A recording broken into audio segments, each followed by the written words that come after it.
let me see, Colchester East Hants Public Library, right?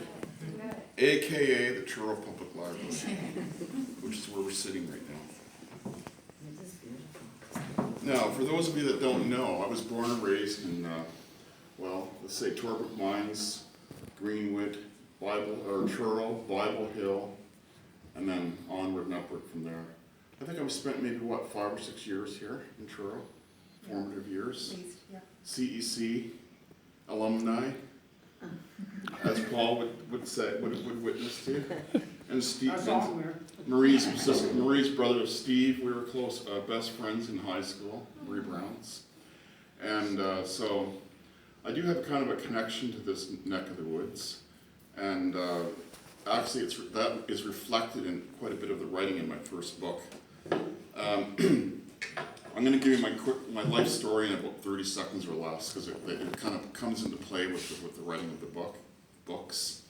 When I was 19, I was diagnosed with a chronic renal failure living in Toronto, and I was admitted into Sunnybrook Hospital, and the next day they had me up and running on dialysis in 1979.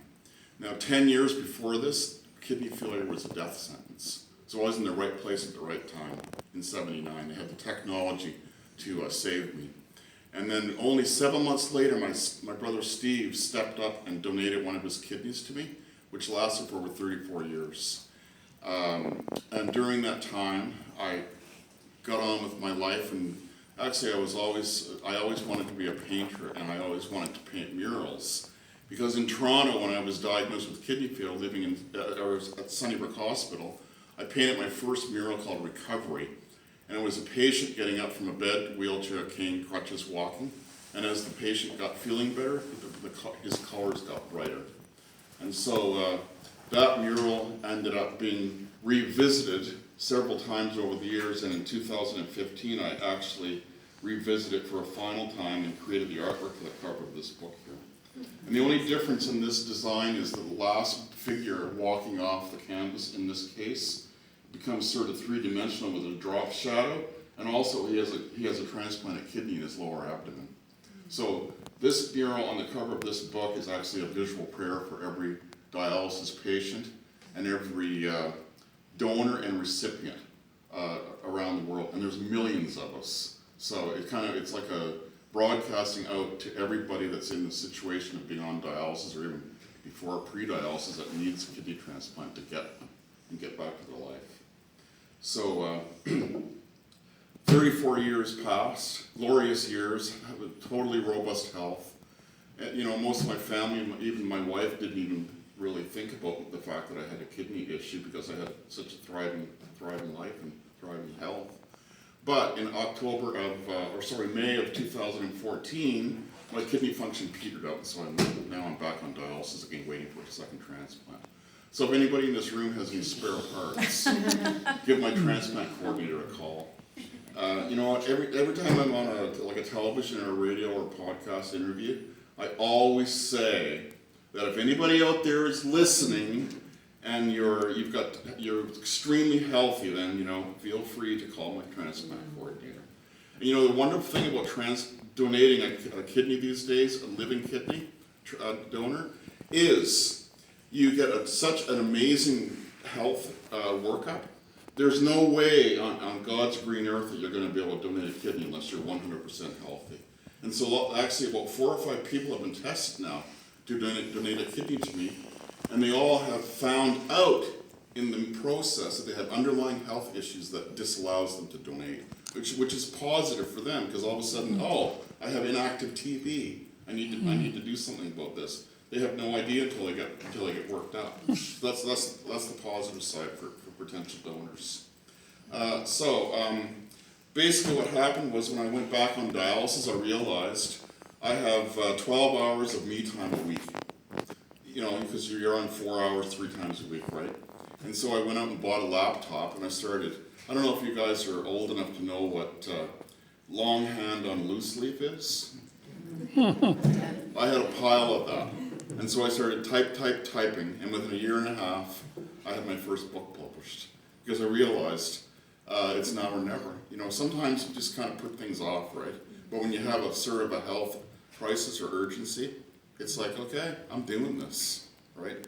So then after I had my first book published, I thought to myself, there's a second book in me. So then within another year and a half, I had my second book published, which is called A Work in Progress. And let's go back to the first one for a second. It's called Dancing with Rejection, because all my life I've been a freelance artist. And you know, when you're first starting as an artist, you know, doing little painting commissions, portrait drawing in the mall or whatever it is, you do face your fair share of rejection. So it's a dance. And also, of course, the kidney transplant recipient has to be aware of the possibility of rejection, because that's why you take anti-rejection drugs. They're not, you don't take them so everybody's going to be your friend. You know, it's about not rejecting your kidney. Oh, here we go. Come on in, you guys. My mother and aunt. All the way from Lower Truro Heights, or Truro Heights? And Newfoundland. So, you don't take anti-rejection drugs so everybody's your friend. You take them so that you don't reject your kidney. And so that the book has kind of a double meaning. Having a kidney transplant and also being a professional artist, you both have your fair share of potentially of rejection. Nowadays, not so much, but certainly back in the 70s, when I was pals with Paul, you go into a shopping center to do pencil portraits, and you know the most vain of all your subjects are the teenage girls, right? So you have to be very careful. You have to not only make them more beautiful than they really are, but you also have to brush their hair, get rid of any zits, you know, any shadows under whatever you name it. It's got to all be perfect, or they reject you. And my motto of doing pencil portrait was always, if you don't like it, don't buy it. And there's only one teenage girl that decided she didn't like her portrait enough to pay the $10 or $5 or whatever it was at that time. The princely sum of $5. Anyway, so having said that, I have a little bit of reading here that I'd like to do, just excerpts from each of the two books, if that's okay. Okay, first of all, from the first book, there's a nice little endorsement in the front here by Aldona Edwards that I want to read. You want a chair, Michael, to sit down? Oh, no, I'm good. Oh, this thing doesn't have brakes on it, eh? Okay. Okay, quote, intriguing story of an enterprising muralist with an appetite for the mystical. Part magical realism, part biography, part how-to guide for the aspiring artist. Dancing with Rejection, offers a unique narrative embellished with spiritual and metaphysical undertones that border on the ethereal, right?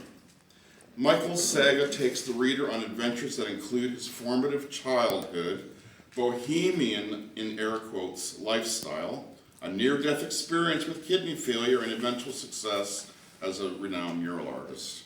This inspirational tale is tenderly painted with brushstrokes of resilience and hope that will alter your heart's canvas long after you put the book down.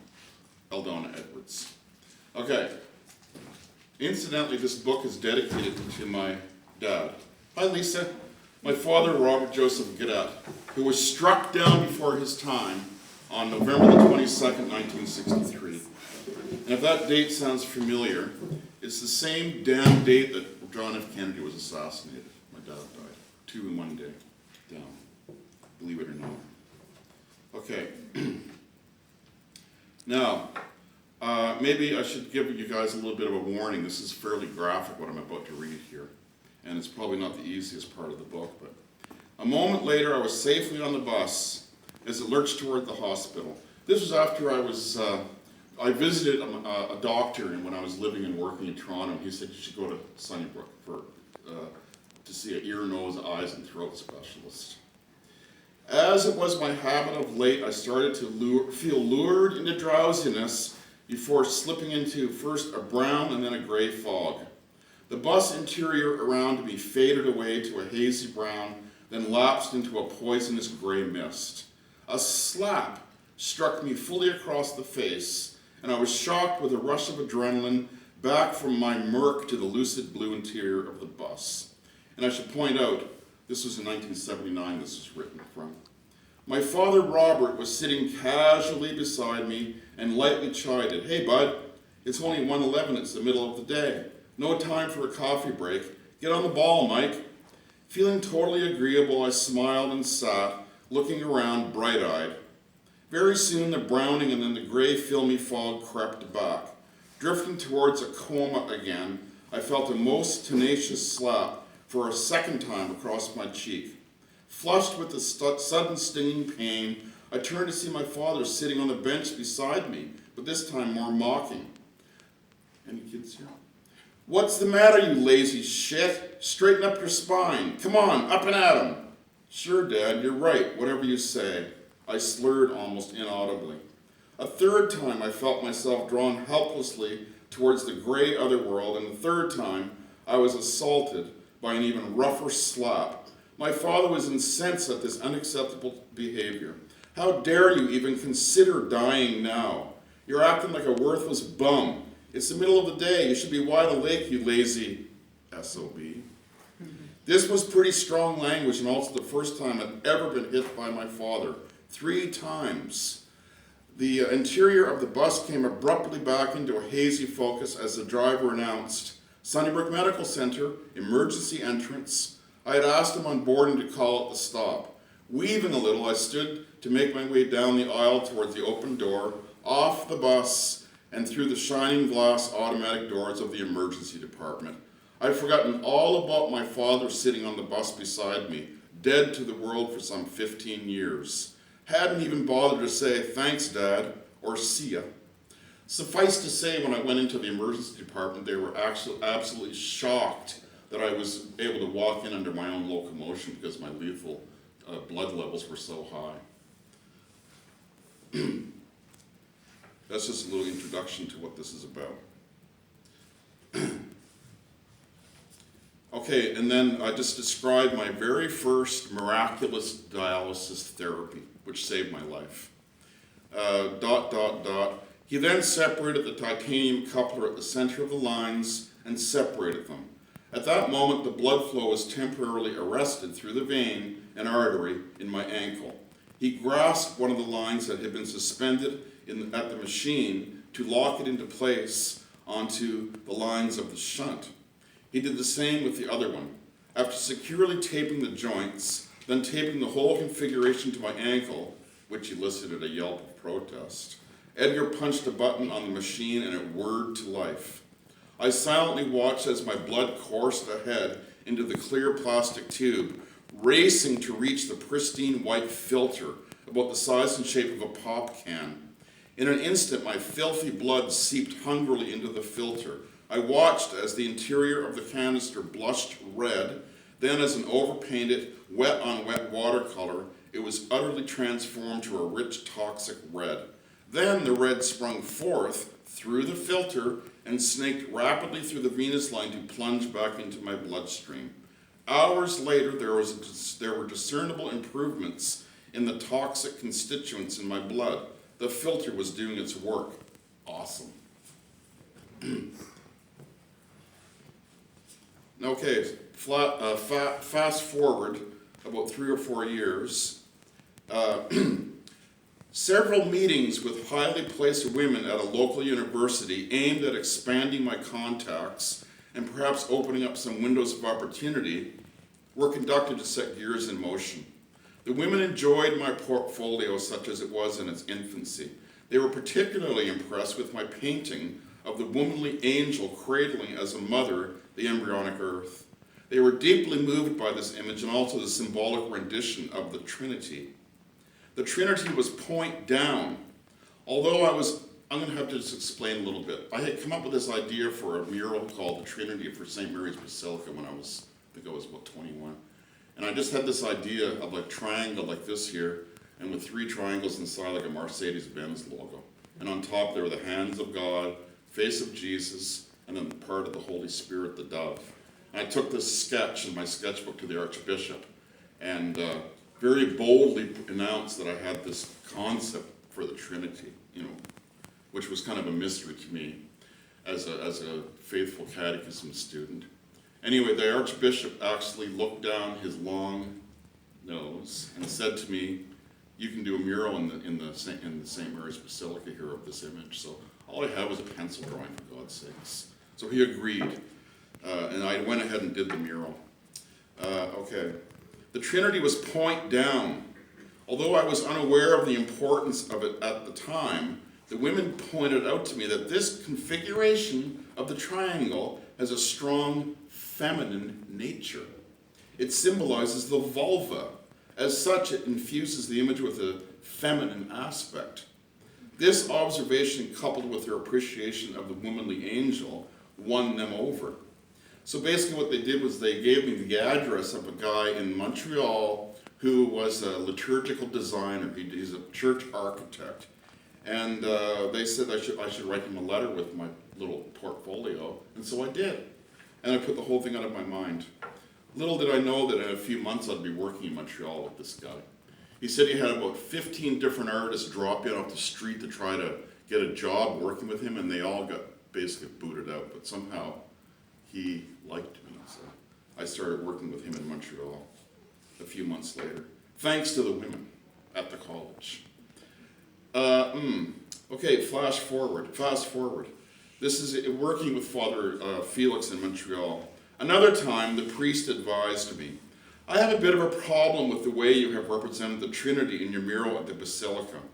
Don't you know that the triangle, standing on its tip, is a symbol of the feminine? It represents the vulva. Where's the female in the Father, Son, and Holy Spirit? He squeezed his eyes together in mock horror and meditated in a priestly fashion for a brief moment over fingers that formed a steeple. He rapidly crossed himself as if to ward off an abomination. The triangle in this position also symbolizes the devil. So this symbol is totally inappropriate for the Trinity. I would rethink this if I were you. Playing dumb, I refrained from mentioning that I was fully aware of this. I secretly liked the feminine connection. I stifled a chuckle and said, maybe I'll try a circle next time. It's funny how a symbol of the feminine also happens to be demonic. Seems a little twisted to me. Yeah, so that's my little excerpts from the first book. Okay. Now, I'm not sure how many of you guys have seen my website or any of my murals or stuff, but turns out 30 years later, after the first mural was painted at the Basilica in 1981, I was commissioned to do a grand sanctuary mural at Sacred Heart Chaldean Catholic Church in Saskatoon. And we decided the priest decided it was going to be another Trinity mural called March of Trinity. But by this time I was fully aware that my upside down triangle was an abomination. So I decided we better flip the triangle over and have it pointing up. But the priests at the Chaldean Catholic Church, the Chaldean Catholics are from Iraq originally. They branched off away from the Roman Catholics in the year about 900 or something like that, or maybe a little later. But anyway, they branched off, no longer Roman Catholics, they're Chaldean Catholics. And the Chaldean Catholics are actually permitted, the clergy are permitted to marry. So Father Sabah is happily married. So there's no problems with pedophilia in the Chaldean Catholic Church. And so he decided that, he would actually have his wife's hand as one of the hands of God, and his hand as the other hand of God. So two hands, one male, one female. His wife's hand was obviously a female because it was very nicely pedicured, beautiful long fingernails, slender, and all that. And her hand would be modeling modeling creation into existence, like a loaf of bread or clay. And his hand would be blessing creation into existence as the male hand. So we took this idea to the Archbishop in Saskatoon, who then in turn forwarded the design to the Vatican. And the Vatican discerned, yes, there's a male hand and a female hand. And this, in fact, was considered to be a heresy. So the Catholics, the Vatican decided if we wanted to go ahead with this design, they would disavow us, and they would take their support away from the mural project, and we wouldn't be able to do it. We wouldn't be allowed to. So Father Sabah, in his wisdom, decided, okay, we'll have both hands male, but we will have one hand modeling creation into being, and the other hand, blessing creation into being. So a female and male aspect. Meanwhile, one of the prominent images in the mural at the Sacred Heart was Mary. But instead of having her painted as a woman with her foot on the back of the serpent, we decided to have her befriending the serpent. There's a big difference. And also we had her floating in the sky with a nimbus around her. So she became the goddess in this mural, in the central motif in the mural. So there's a chapter in here called Designing the Goddess. However, I just wanted to give you that little bit of background. So, what do you call it? Fast reverse, I guess? Back a few years. Rewind. Yeah, rewind. Yeah, rewind. Let me see now. Okay, we were out in the up way north in Saskatchewan with a couple of my native friends, one of whom was a medicine man. We were getting total teepee poles for a teepee village we were building. And all of a sudden, driving along 50 miles on this logging road, gravel on both sides, I happened to see this particular rock. And for some reason, I suddenly found myself drawn to a certain rock alongside the dirt logging road. The rock called out to me. It was not unusual for me to be drawn to a certain rock while out on a foray, as I had sort of an ongoing love affair with rocks. Any unusual rock would catch my eye.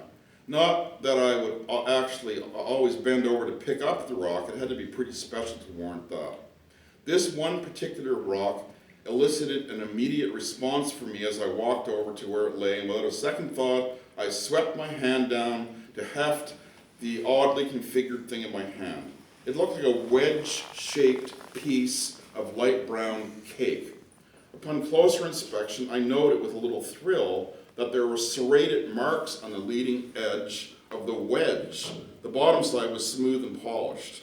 The top of the sloping wedge also appeared to be very smooth. It was a good weight and size, comfortable, and strangely familiar. This was the first rock that had caught my eye that day. I walked over to stand in front of Douglas. There was an electric feeling in the air around us. Holding the stone out so that he could see it, I asked him, "Look at what I found. Do you know what the funny marks are here?" Indicating with a movement of my left index finger the arc of the apparently chiseled edge. Douglas accepted the stone into his hands and decided, while cradling the prize, that he would like to sit for it with a little while.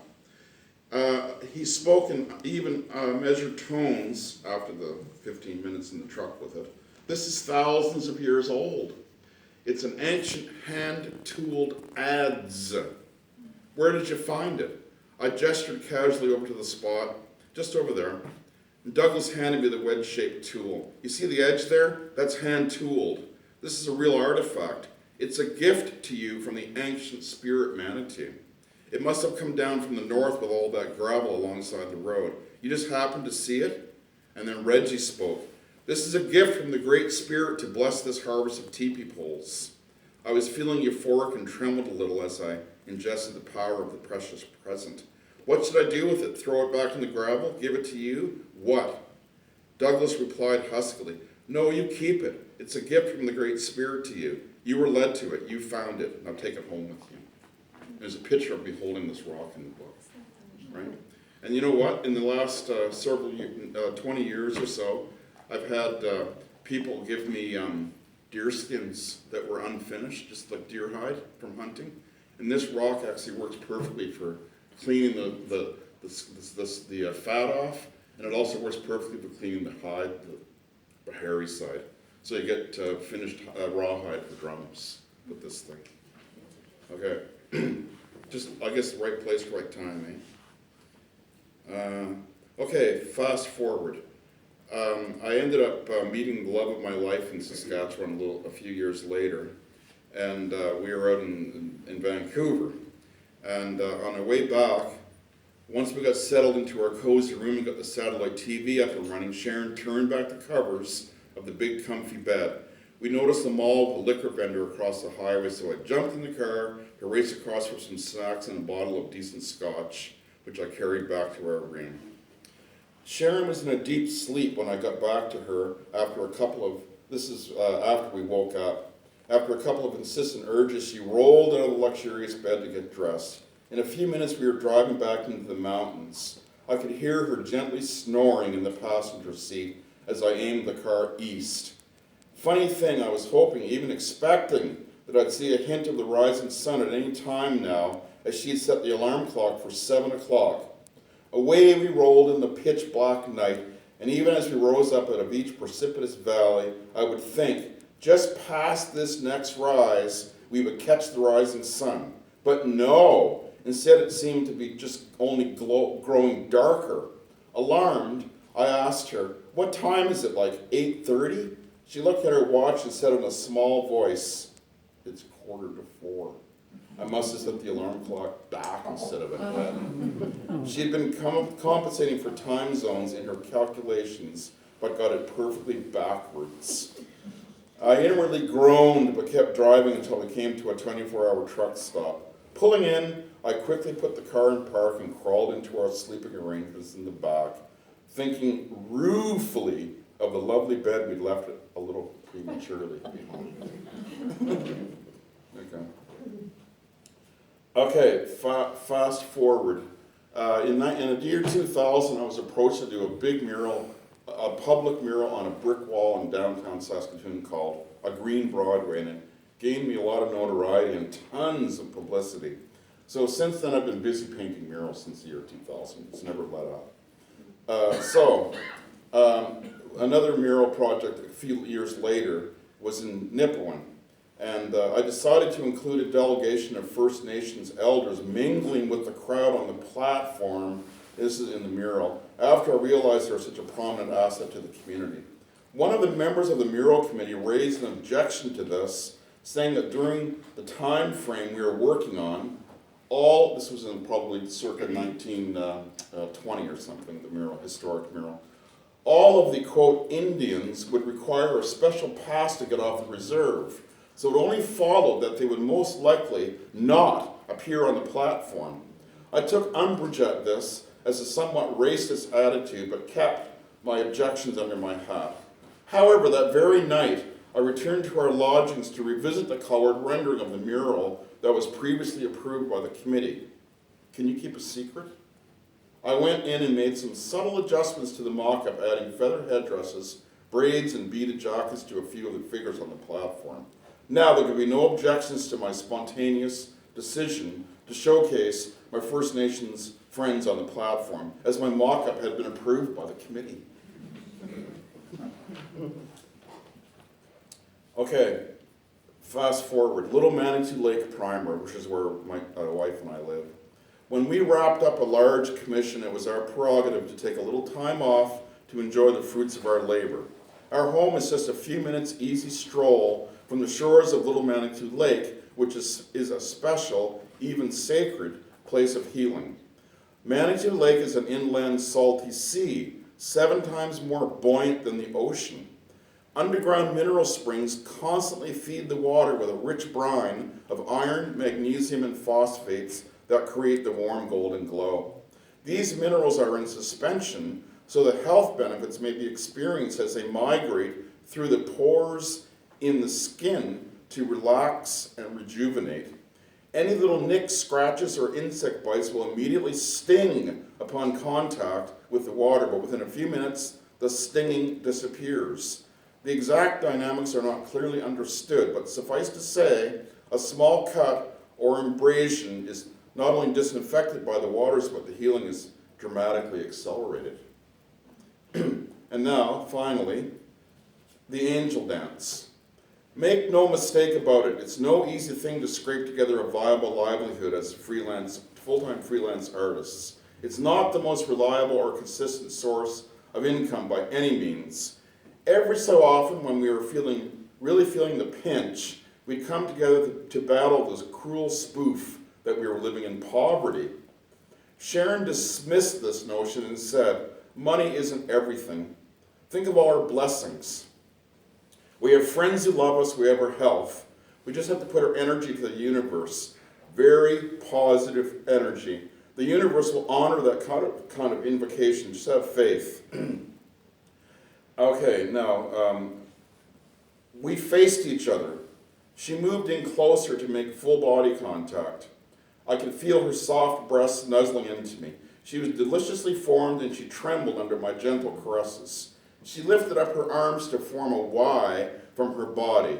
She gestured up with her eyes, and I raised my own arms to place my palms into contact with hers. Then we closed our eyes and slowly lowered our hands to our sides, then raised them up again.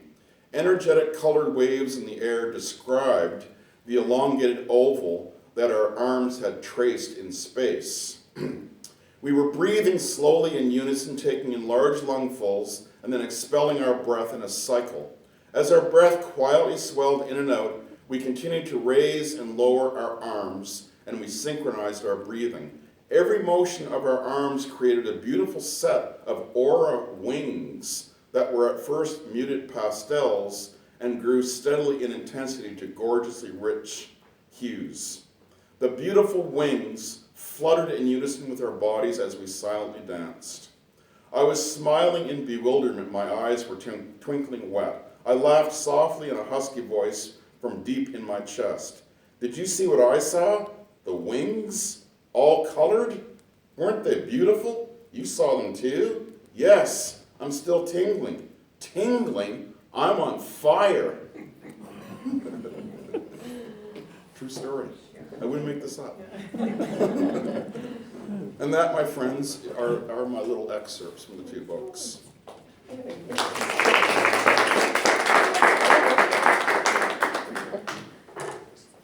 And just wanted to, yeah, Marie. Do you have a third one too that you're doing? It's coming. It's coming, yeah. The third book's going to be The Healing Journey when I get my second transplant, written in real time. Second transplant. And you know what? If I don't get it for, I think I will. But if I don't get it for the next couple of years, I'm just going to pump another book out anyway, and I'll just be healed by the third book. Okay. I'll just kind of say this is my calling card to the universe. Now we are selling and signing these books for $25 each tonight. If anybody's interested, I will sign them for you, and then you'll have it. And this way you can save on your shipping costs. And if you didn't bring any money, you can always order it off my website. And I have a bunch of cards here. Would you mind passing this along?